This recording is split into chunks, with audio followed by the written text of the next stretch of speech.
శ్రీరామ కార్యార్థమై వెళ్తున్న హనుమకు కాసింత సేద తీద్దామని సముద్రుడు తన లోనున్న మైనక పర్వతానికి చెప్పాడు.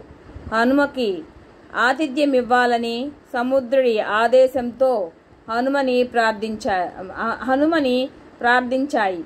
వాయుపుత్రుడు తిరస్కరించాడు. శ్రీరామ కార్యం పూర్తి అయ్యే వరకు విశ్రాంతి లేదన్నాడు. అలా ముందుకు సాగాడు. ఆ దృశ్యాన్ని పరమానందంగాను దేవతలు చూస్తూ సర్పాల దేవత సురసని పిలిచి హనుమను పరీక్షించమన్నాడు. దేవతల ఆదేశంతో సురస మహావేగంతో వెళ్తున్న హనుమని ఎదుర్కొంది.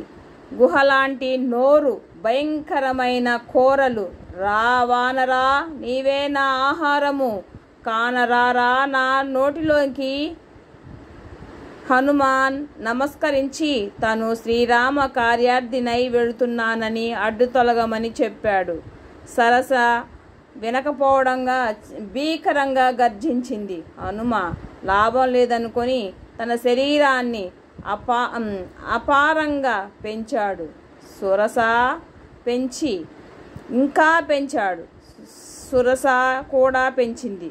అలా తను పెరుగుతూ సురసను పెంచుతూ ఉన్నట్టుండి చప్పున వేలడంతా అయిపోయాడు. సురస నోట్లోకి వెళ్ళి చప్పున బయటికొచ్చాడు.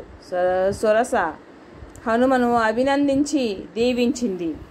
ఎన్నో యోజనాలు దాటి హనుమ లంబ పర్వతము మీద వ్రాలాడు. త్రికూట పర్వతం పైనుండి లంకాపట్నం వెలిగిపోతుంది. పూర్వం కుబేరుడి నగరమైన లంకాపట్నం ప్రధాన ద్వారం ఆకాశానికి తగిలేలా ఉంది. అనేక మంది రాక్షసులు శూలాలతోనూ బరిసెలతోనూ కాపలా కాస్తున్నారు. హనుమ ఆలోచించాడు.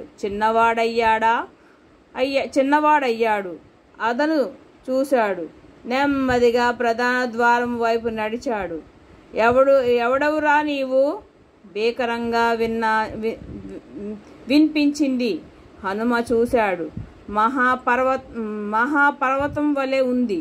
గుహలాంటి నోరు, పెద్ద పొట్ట, జారిన స్తనాలతో ఉంది. ఈ లంకకు కావలసిన దాన్ని, లంకిణిని, నన్నే ఏమరుస్తావా అని ఒక్కటి చలిచింది.